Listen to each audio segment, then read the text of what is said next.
We're starting off this hour in the state of Idaho, where a very big case is happening. Accused killer Bryan Kohberger is due in court today.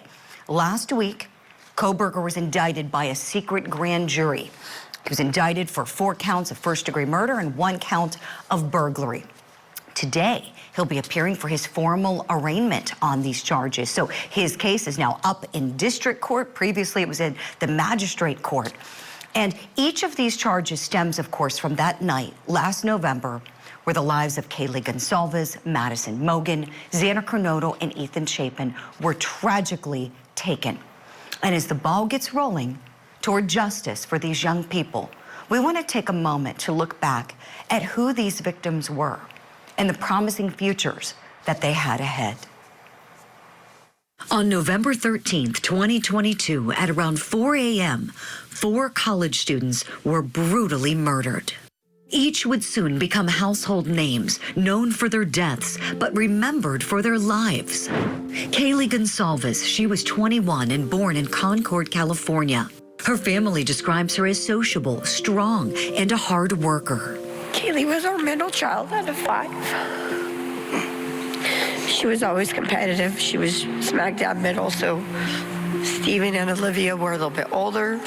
And Aubrey were a little bit younger, so she kind of had to figure out where to fit in, and she definitely did. Maddie Mogen, also 21, was best friends with Kaylee since childhood. Maddie's family says she was known for her offbeat humor and her ability to make others laugh and smile. She was so great. She lit up every room she'd come in, and she was just so positive and fun, and we love her and miss her so much.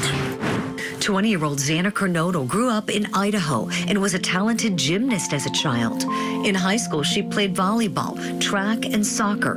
Xana was going to school for marketing. Xana was such a light in my life and so many others, and she knew and understood me more than anyone. Losing her is the hardest thing I've ever had to go through, and it has left me heartbroken.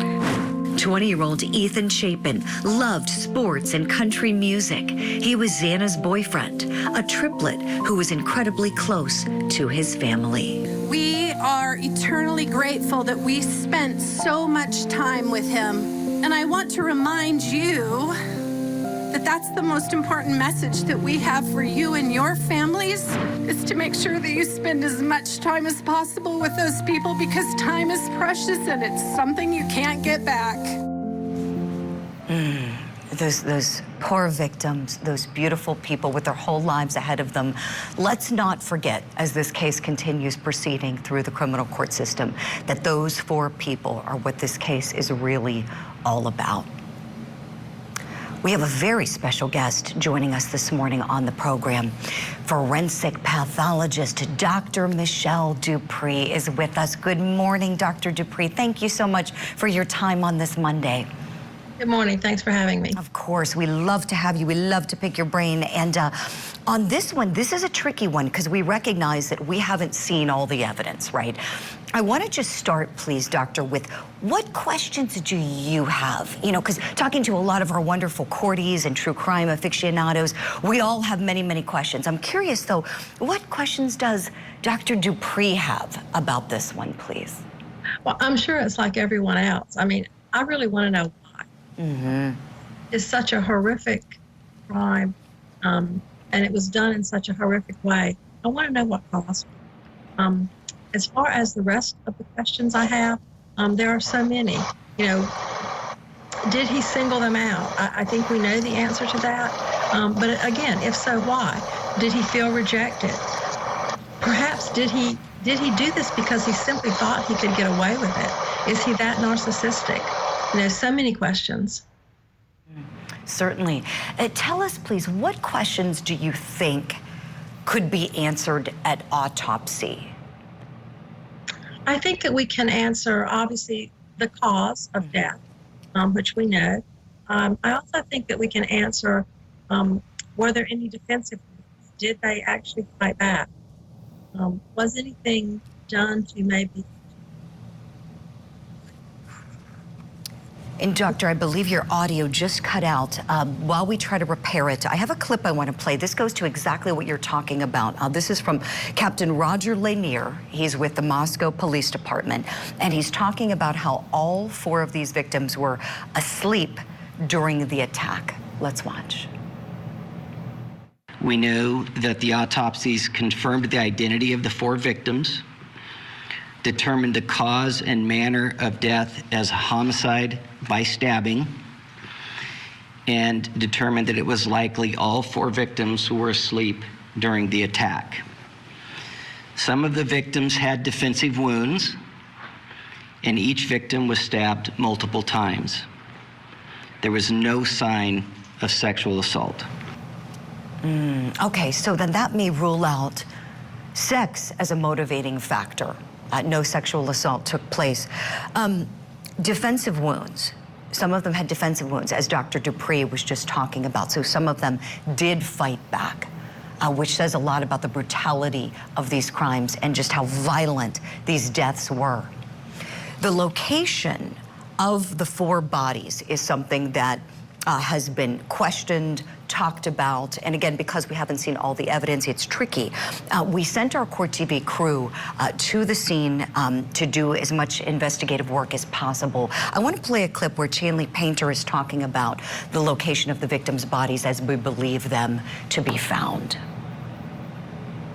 Authorities say the murders happened on the 2nd and 3rd floors of the home.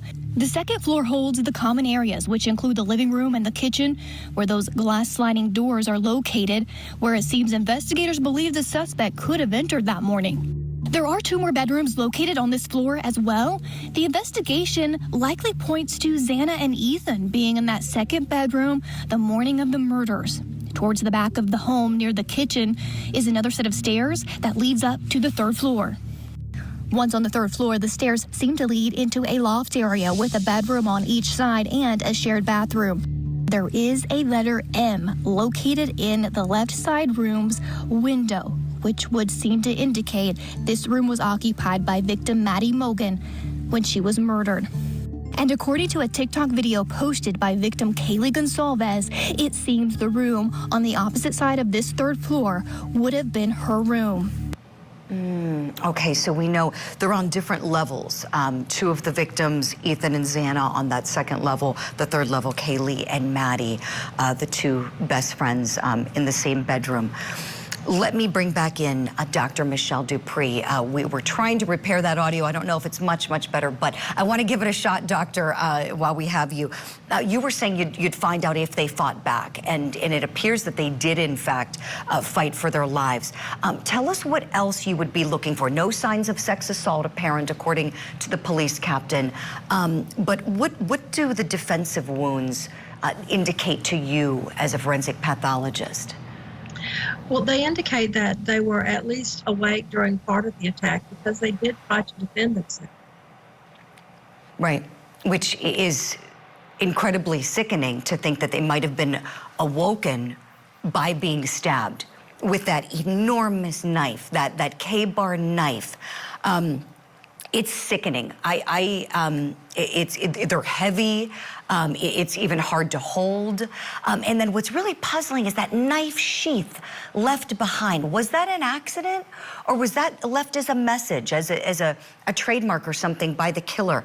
I want to bring in one of your incredible colleagues, Dr. Dupree, forensic expert, the owner of Kinsey and Associates. Dr. Kenny Kinsey is joining us now as well. Doctor, good morning to you. Thanks for making time for us.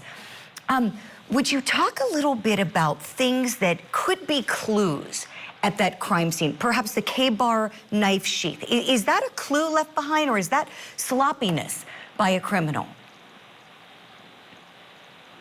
Good morning, Ms. Julie, and thank you for having me. I believe it was sloppiness. I believe it's mistakes on the part of the perpetrator.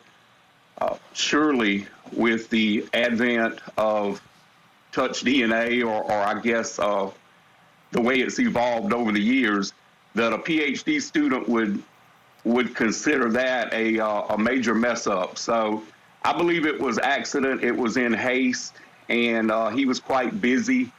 trying to cover his tracks, and I believe the knife sheath's going to be pivotal in this case. Dr. Kinsey, would you walk us through, please, if you were in charge of investigating these deaths and how it happened, the way in which it happened, and going in there and reconstructing things. Give us an idea of how you would do that, if you would, please. Well, the first thing would, the documentation of the architecture itself. You got to decide which way you're going to go in and out. You're going to have your workers go in and out because you don't want to destroy that blood spatter. And I would imagine there will be a lot of blood spatter in this case that will give a lot of information, yield a lot of clues to these investigators. So you've got to determine a sequence as best you can, and you've got to work it as several small crime scenes. Go in, document that spatter, and just as important as documenting sequencing and movement of the victims, movement of the perpetrator, you've also got to work on the presentation, because there are many levels of, just like many levels of journalists, there are many levels of crime scene presentation. So you're going to have all levels involved in this agency or agencies. So you got to start working on that presentation now, because you don't want to turn the jury off. It's long, boring testimony with lots of numbers and lots of ratios. So I would go ahead now, once they've got that documentation, and I'm sure they're there at this point in time, I would start working on my team. And if they have a National Advocacy Center or some type of where they train new attorneys, I believe I would have these men and women in there now starting to work on their presentation, even if the results are generic results at this point in time. It's going to be a lot of pressure on these men and women in front of this jury, and I believe DNA is going to help tell a lot of this story. So I would work on it now. It's not the most interesting testimony, but it's going to be very pivotal in this case. Most certainly. That's an excellent point, Dr. Kinsey. Dr. Dupree, to you, something that Dr. Kinsey touched on, with the blood spatter.